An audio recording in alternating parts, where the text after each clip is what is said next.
bom com vocês? Hoje nós vamos continuar nosso estudo e nós vamos falar sobre a ciência, a filosofia e a existência de Deus. Aí eu pergunto para vocês, a ciência, ela consegue provar a existência de Deus? O que vocês acham? Que a ciência consegue provar que Deus existe? Se a gente for analisar bem, nem a própria ciência consegue discernir a existência de Deus. Porque a existência de Deus é, por sua própria natureza, impossível de ser respondida pela própria ciência. Porque a Bíblia diz o seguinte, em 1 Coríntios 2,16: porque quem conheceu a mente do Senhor para que possa instruí-la? Deus, ele é concebido e de uma forma que não tem início e nem fim. Ele mesmo diz que ele é o princípio e é o fim, é o alfa e é o ômega, é o primeiro e o último. Antes mesmo que houvesse dia, ele é. Antes mesmo que houvesse dia, olha só, ele é. Então ele é um Deus que existe desde o princípio. E a ciência não consegue provar isso. Deus, ele é concebido por 3 tradições teístas: cristianismo, judaísmo e islamismo. É o que diz os estudos, né? Por exemplo, filósofos como Aristóteles diz que ele é um ser imaterial. Já o filósofo M.R. Hanson argumentou que a existência de Deus poderia ser estabelecida como um fato se uma figura semelhante a Zeus aparecesse de repente no céu, para que todos o vissem e anunciassem a sua existência. Então, mas esse Deus, então, se ele aparecesse no céu e demonstrasse a sua existência, ele já não seria uma divindade imaterial, concorda comigo? Sobre o qual acreditam os cristãos, judeus e muçulmanos. Se ele aparecesse no céu, ele, então, era como se Jesus tivesse sido tentado lá no deserto por 40 dias. Lembram que Satanás mandou ele subir no pináculo e ali ele iria entregar para ele tudo que tinha no mundo se ele prostrasse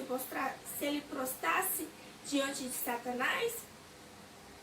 Mas Deus, que não dá sua glória a ninguém, demonstrou que não é com glória que se conquista a coisa, nem tentando mostrar. Assim como Jesus, quando estava sendo crucificado, que o soldado, o ladrão, pergunta a ele se ele é Deus, que ele desça dali e mostre que ele é Deus, né? Que não pode se salvar nem a si mesmo. Mas Deus, que é soberano em toda a sua glória, ele sabe o tempo certo de mostrar a sua existência para conosco. E a Bíblia diz, né, o que eu já falei aqui com vocês, em Isaías 43:13. Ainda antes que houvesse dia, eu sou, e ninguém é que possa fazer escapar das minhas mãos. Operando eu, quem impedirá? Deus sempre foi uma das grandes questões filosóficas ao longo dos últimos dois milênios e meio, né? A reflexão sobre Deus é quase inerente à filosofia. Ao contrário da ciência, que pode dispensar interrogações sobre Deus, né? A filosofia, durante todo o tempo, ela sempre tenta entender o homem e a existência de um ser supremo. Então, mas aí, para a filosofia, quem é ou o que seria Deus? Como se pode provar a sua existência? Vamos falar de alguns filósofos pré-socráticos que começaram a questionar, nos quais foram, primeiramente, eles questionaram o seguinte: a revelação de Deus como o mundo, considerando-se Deus como a causa do mundo. Então eles começaram primeiramente a discutir, será que Deus é a causa de todo esse mundo? Aí depois eles foram para outra questão: a relação de Deus com a ordem moral, identificando-se Deus com o bem. Será que Deus é um ser que criou o bem e o mal? Que determinou as coisas boas e ruins do mundo? Será que Deus é um ser que determina os instintos dentro do homem? Então foi a segunda questão deles. Terceira questão: a relação de Deus consigo mesmo, pois de acordo com as diversas concepções, ele pode ser um ou vários entes. Então, A terceira concepção deles foram: será que Deus é um ser só? Ou existem vários deuses, criados em vários objetos, em várias entidades? Como que seria a criação desse Deus? É um Deus ou são vários deuses? E a próxima questão que eles fizeram foram a relação de Deus com os homens, ou quais os acessos do homem a Deus. E o homem, ele tem uma relação com Deus? Ou Deus tem uma relação com o homem? Essa foi a questão deles. Será que o Deus consegue se relacionar com o homem, conversar com ele, contar para ele, entender ele? Então foi essa as 4 razões principais que eles começaram a discutir em relação a um Deus. Platão concebe Deus como artífice do mundo, porém com poder limitado. Para Platão, Deus tinha um poder limitado. Para Aristóteles, ele considera Deus como o primeiro motor.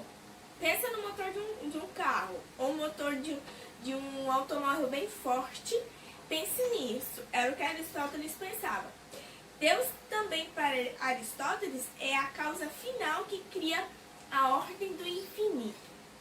Então era como se Deus pegasse a força que tinha dentro dele e colocasse ordem em tudo. Filósofos como Santo Agostinho, Stephen Hawking, ele já aceitou a eternidade e a imutabilidade de Deus diante da temporalidade, ou seja, diante do tempo e da mutabilidade do mundo, ou seja, que o mundo passou a existir depois do Big Bang. Para eles, o mundo só passou a existir depois que foi dada a explosão do Big Bang, né? Mas vamos ao que a Bíblia diz. Gênesis capítulo 1. No princípio, criou Deus os céus e a terra. E a terra era sem forma e vazia, e o Espírito de Deus pairava sobre as águas. É nisso o que a Bíblia diz em relação à criação do universo. Para Kant, Deus é a garantia da ordem moral. Tomás de Aquino identificava Deus e sua divindade como uma característica que só pode ser atribuída a ele, ou seja, o monoteísmo, né? Ou seja, só existia Deus, um único Deus, para Tomás de Aquino. E no romantismo, na época do romantismo, a revelação é a manifestação de Deus na realidade natural e histórica. Então, na época do romantismo, eles veem Deus como algo natural e como alguém que está na história. E para Carlo, acreditava na transcendência de Deus. Eles tentaram, por séculos, teve alguns filósofos até que, para tentar provar a não existência de Deus, no final da vida enlouqueceram e acabaram que não conseguiram provar. Se a gente for estudar afinco, vários tentaram provar a não existência de Deus e até hoje e morreram tentando provar e não conseguiram. E outros que tentaram provar a existência de Deus chegaram um pouco mais perto, mas passaram a entender que Deus é infinito, o mundo é infinito, não tem uma origem em si. Porque tudo foi criado por uma condição, para que o homem pudesse habitar na terra e cumprir o que a palavra de Deus diz em Gênesis capítulo 1. E aí a gente pode fechar, que a gente for tentar entender quem é Deus ou o que é Deus, fechar no que o próprio Moisés perguntou para Deus. Deus, quando o povo perguntar sobre você, o que eu vou dizer? Porque Moisés cresceu no Egito tendo vários deuses, né? Várias entidades. E aí ele vai chegar com o povo e dizer, eu tenho que dizer, que entidade é essa? Que Deus é esse? Então Deus chega para ele, olha, Moisés, como Êxodo 3,14. Portanto, você vai dizer a eles, eu sou o que sou. Ponto. Se alguém tentar questionar, diz que eu sou o que sou. Pronto. As atitudes vão demonstrar quem realmente eu sou. O tempo vai mostrar quem realmente eu sou. Então esse é o nosso Deus que a gente serve. É o eu sou o que sou. Que você possa ficar com essa palavra, com esse estudo de hoje, na visão dos filósofos, na visão da ciência, na visão da filosofia e na visão da Bíblia Sagrada. O que é Deus, quem é Deus e alguém pode provar a existência de Deus? Então é isso. Agora realize a atividade. E até a próxima aula, se Deus quiser. Tchau, tchau!